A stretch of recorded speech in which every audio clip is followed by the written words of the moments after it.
Now, from Hollywood, romance.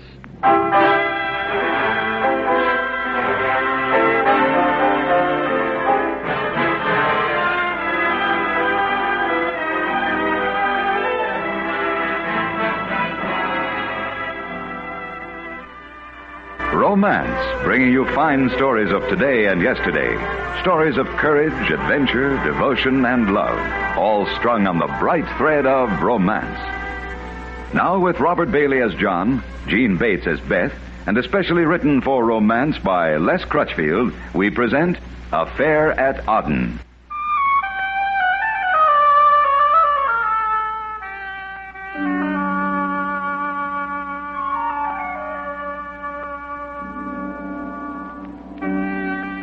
I lay flat on the ridge back of the rocks and watched the Arab guards a quarter mile down the slope below me as they lounged in front of the gate to Fahad's tribal fort.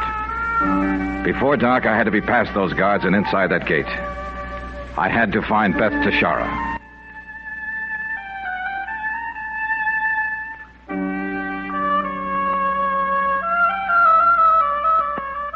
I watched the sun sink lower, near the horizon now. In 20 minutes, I would try to enter that fort. The shadows would be longer then, more deceptive, and the guards might fail to recognize me. I shifted closer to the sand dune.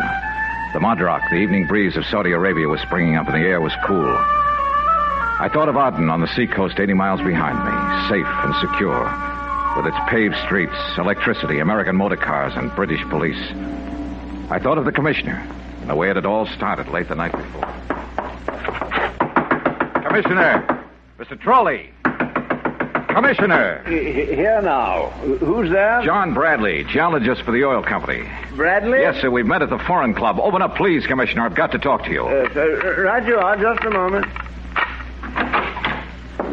Bit of an odd hour for talking, old boy. Yes, sir, I know. I'm sorry to bother you, but something's happened and I had to get... Oh, yes, I recall meeting you. You're that American chap. What's your problem? Commissioner, a girl was kidnapped an hour ago, taken from her room by a gang of Arabs and carried out... What girl? Her name is Beth Tashara. Oh, an Arab girl. Yes, you probably wouldn't know her. She was graduated from the American University in Beirut 3 months ago and came here to work for the oil company. And about an hour ago, she was kidnapped. Oh, yes. Go on. Her roommate just told me about it. They locked the roommate in a closet when they took Beth, and she just now managed to get out. Tell me, Mr... Bradley. Yes, Bradley. Just who are they? Some of the Idrisi tribe, according to Beth's roommate, Bedouins from back in the hill country. They were led by Sheikh Fahad.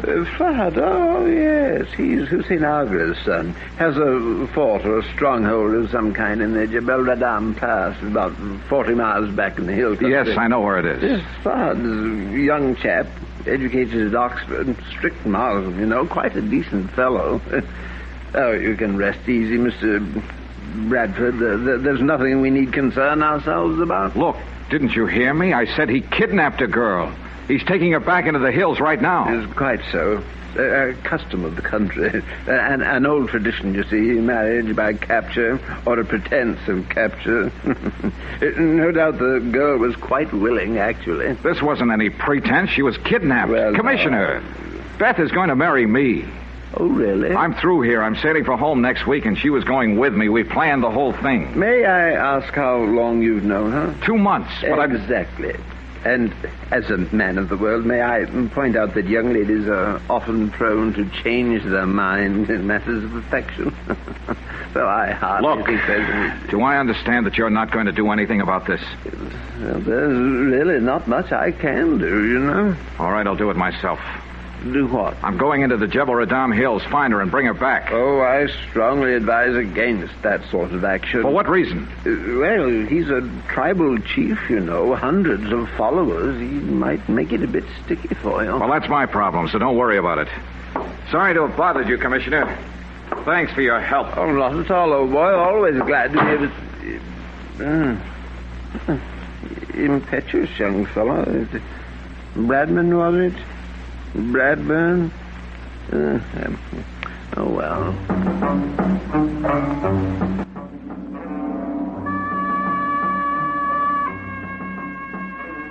The shadows from the dying sun were growing longer now.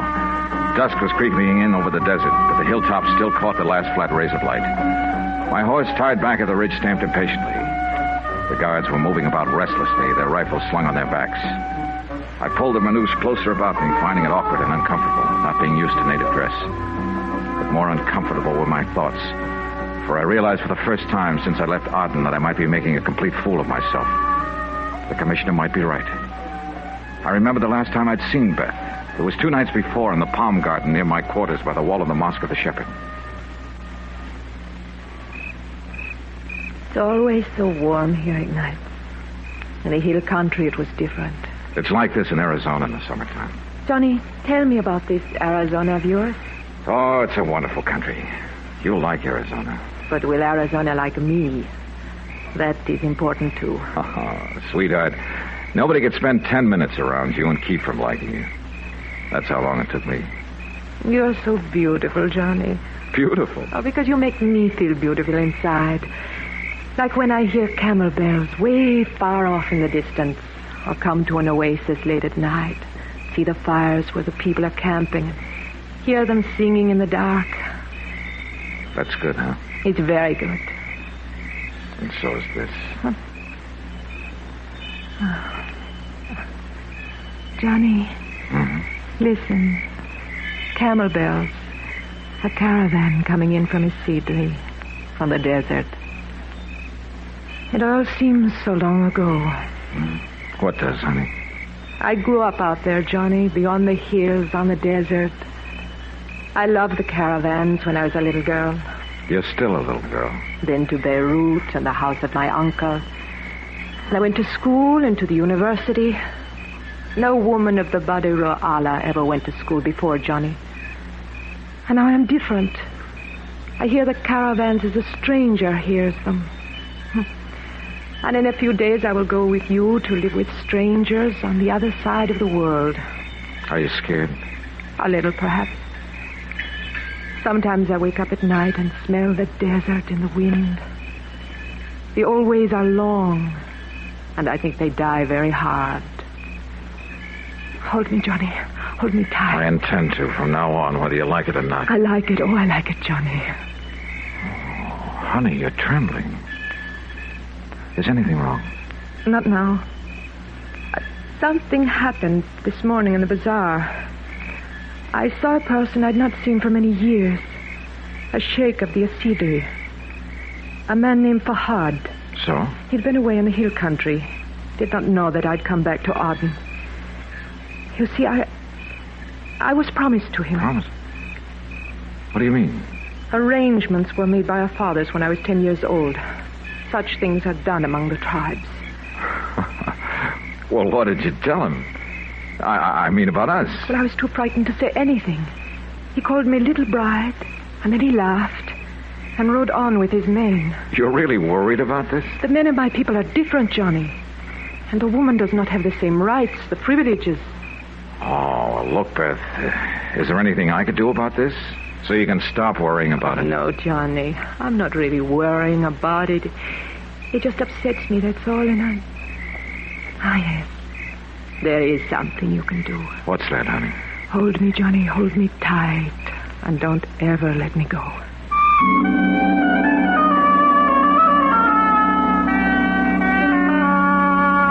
The sun was below the horizon now, and the hills lay in shadow. In 10 more minutes, it would be dark. Fool or not, win or lose, the chips were down. It was time to go.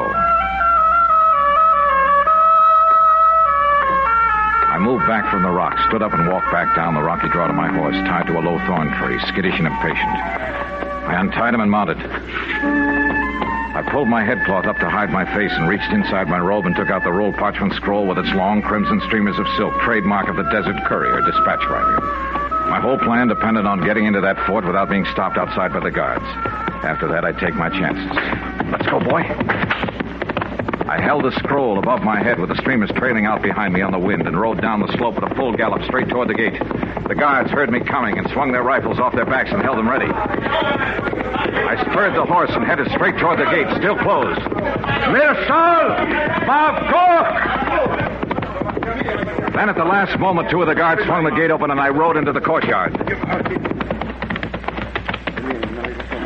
The The guards followed me in and closed the gate behind them. Then another man came striding across the court, and the guards salaamed. I'm afraid he's mistaken. I'm not a dispatch rider. An Englishman? No, an American. Bradley's the name. Bradley. Ah, yes. I want to see Beth Tashara. Indeed. So simple, eh? Exactly as though you were at home in your own country, where everything is nice and safe. You're a fool, Mr. Bradley. So I've been told. I am the Sheikh Fahad. This is my district, the country of the Idrisi. My word here is law, the only law there is. Do you understand? Not quite the only law, Fahad. You're a Muslim, I believe. The Koran is your law. I rode in here of my own free will. Your men didn't bring me in as a prisoner. I claim the right of hospitality to strangers as commanded in the Koran. Min hale ayatolam. Very clever, Mr. Bradley, but I doubt you will gain anything by your little trick. You must know also that the Koran puts a time limit on such hospitality. Yes, I know. 3 days, after which a guest may be treated according to one's own pleasure. And I may as well inform you that I have some rather unusual ideas of pleasure. Meanwhile, welcome, Mr. Bradley.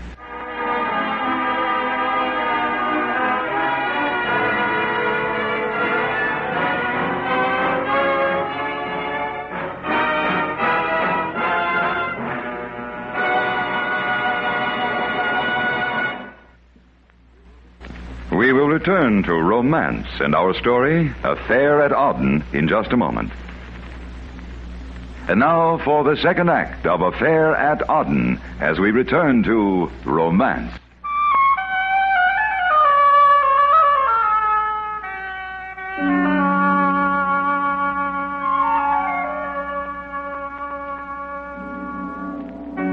Baha had granted the right of hospitality for 3 days. But after that, what? I'd spent nearly 2 years in the backcountry making geologic maps, and I'd learned quite a lot about the tribesmen. But I can only guess at what Fahad's pleasure would be at the end of 3 days. But at least I had 3 days, or so I thought.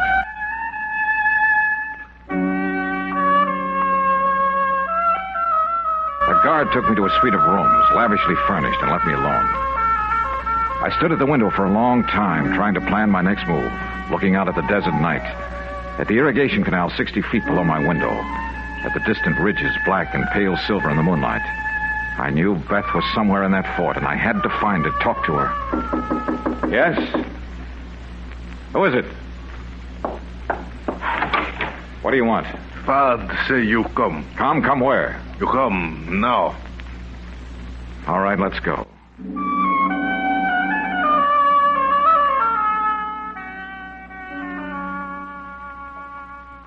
Glad you could make it, Mr. Bradley. Oh, did I have a choice? Naturally. Dinner is never a compulsory affair for a guest. Of course, I could have arranged something more elaborate if I had known you were coming. Fahad, if you'd known I was coming, I wouldn't be sitting here now. That's quite possible. Although the more I consider it, the more the situation intrigues me. Perhaps we should have some music. Look, Fahad, you know as well as I do that I'm here. Relax. You Americans are so headstrong. The British, I can understand.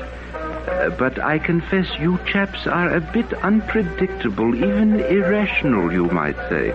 Amusing, however. Oh, yes, we're real clowns. Of course, it's possible you may not be a typical specimen. Every country has its fair share of rash fools. But somehow Oh, here comes our other guest. Beth. I imagine this may be a bit of a surprise to her. Good evening, my dear. Won't you join us? I've already told you that Johnny. Are you all right, Beth? Yes, you shouldn't have come here, Johnny. Shouldn't I? You are not being very hospitable, my dear.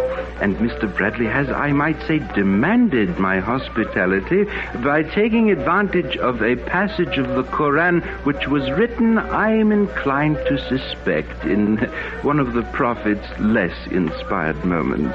However, inkne ale, so be it for the traditional 3 days. Afterward, well, That will depend on my disposition at the moment. Tell him about our plans, my dear. What plans, Beth? What is he talking about? You'll have to forgive her the natural modesty of a young girl in love. Beth and I are being married tomorrow. A lovely addition to my household, don't you think so, Mr. Bradley? Johnny, I find her completely fascinating. Of course, I will have to compromise a bit with tradition, I imagine. Beth would hardly be satisfied with all the old ways. But since she, too, is willing to compromise...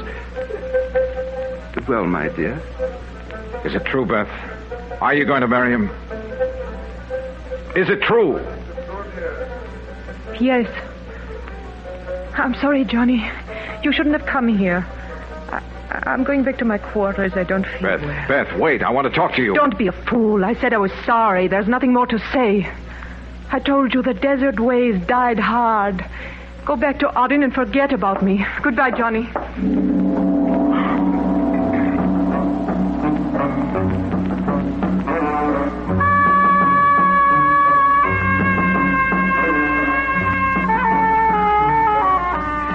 I paced the floor of my quarters, cursing myself for being fool enough to come. It would make a great story around the clubs and bars in Aden, behind my back, of course. That crazy American, big laugh. Well, if she didn't have anything more to say, maybe I did, and the sooner the better. It was after midnight by then, and the fort was dark and silent. I moved quietly to the door and listened. There was no sound in the corridor outside. I turned the handle slowly. The door wouldn't budge. I tried harder. The door was bolted on the outside. I was locked in.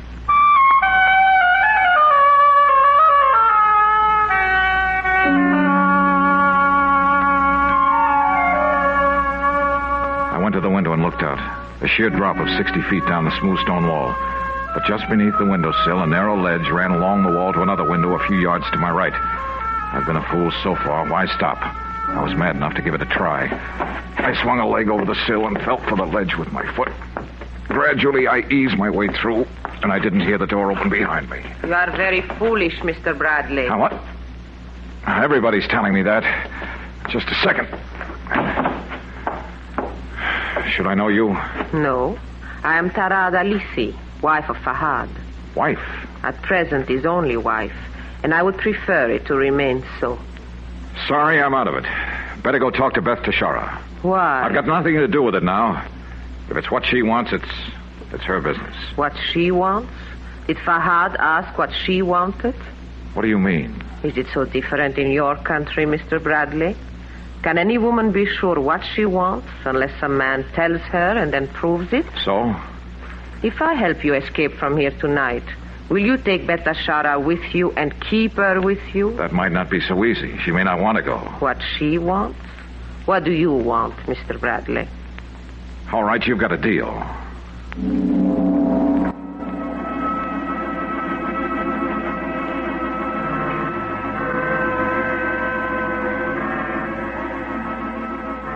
"20 minutes later, I was outside the fort, waiting in a dark grove of olives with 2 horses tied nearby, watching a tiny door in the high stone wall. 10 more minutes passed. I started to get uneasy.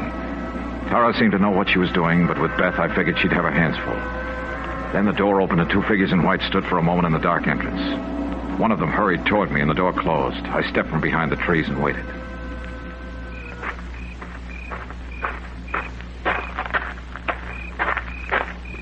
Beth? Yes? Over here. Hurry, hurry. There's really no need to hurry, Mr. Bradley. None of us is going anywhere. Fahad. Tara really shouldn't have encouraged you to wander around in the night air this way, my dear. Your hands, Mr. Bradley. Put them up, please. I can't argue with a gun. Very wise of you, especially since you've seen fit to forsake my hospitality. You see, I'm no longer obliged to treat you as a guest. Horses, too. Tara thinks of everything. A clever woman. Perhaps I haven't fully appreciated her. What are you planning to do, Fahad? What would you do, Mr. Bradley, with a man who took advantage of your generous nature and attempted to plunder you of your most prized possession, who pretended... Stop! What are you doing? Just this. All right, go ahead and shoot if you want to kill Beth. A sample of American chivalry? No, common sense. And for an added precaution, I'm holding my own gun in her back. Don't come any closer. He's not lying, Fahad. And he's crazy enough to do it. I'll admit I'm at somewhat of a loss, Mr. Bradley. What are your intentions? I'm leaving here on those horses, and I'm taking Beth with me. If you make any attempt to stop us, I'll kill her. And gain what? Nothing. But I won't lose anything either. You've never intended to let me leave here alive. And at least this way, I'll take her with me one way or another. You must be insane. I'm also practical. Because you'll never convince the Ruala that you didn't kill her. I know what a blood feud means in this desert, and so do you. Well, do you want one on your hands, Fahad, or do you turn around and walk back to that fort and let us go? I think perhaps you're mad enough to do it. I'm more than mad enough. Well, come on, make up your mind.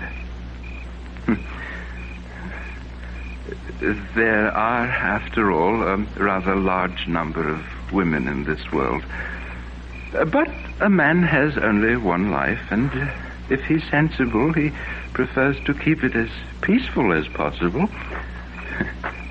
Good night, Mr. Bradley. Johnny. Get on that horse and let's ride.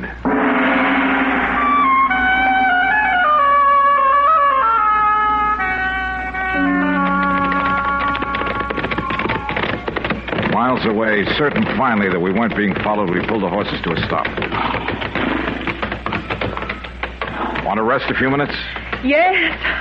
I'm not used to this. There was a time when I could ride all day. Oh? I thought the old ways of the desert stayed with a person. Died hard.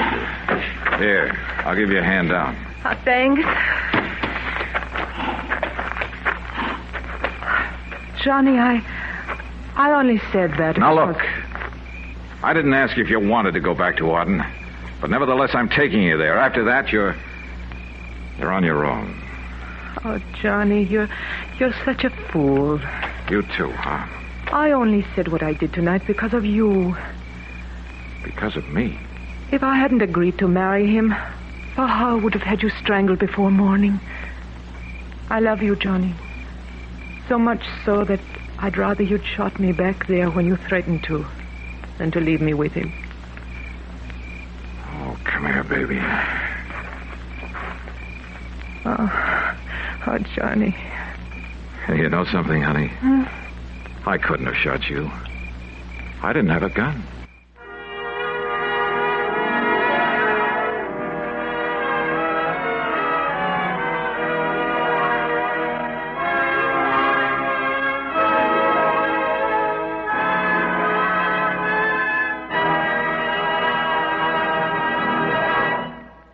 Romance is produced and directed by Fred Mackay.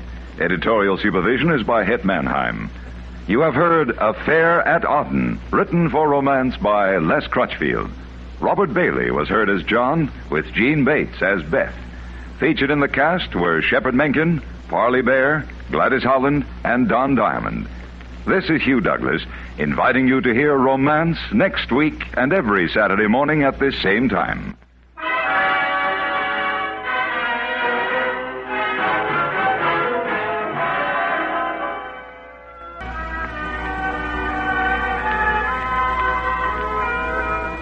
On the CBS Radio Network.